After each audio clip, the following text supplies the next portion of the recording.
Mä haluan nyt vaan kertoa tähän alkuun ennen kuin mä teen dempu, että kaikki punaiset kortit tässä pakas on tällaisia hopeisia, ettei tuu hämmennystä.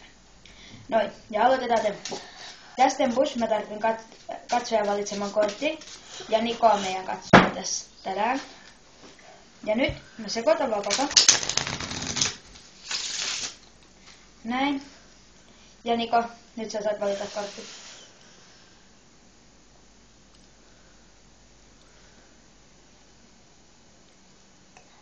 Tää kortti. Okei. Noin, ja näin se kameralla. Hyvä. Pistä tuohon noin. Ja vielä. Noin. Nostetaan tää pakka. Muutaman kerran. Ja sit mä tarvitsen avukseni 2 punaista jätkää.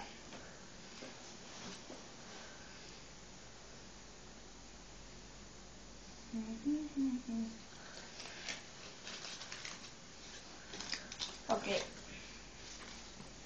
Nää 2 jätkää. Ja toinen näistä menee nyt pakan pohjalle ja toinen tähän pakan päälle. Ja kun mä heitän näin, niin niiden väliin jää 1 kortti. Ja se kortti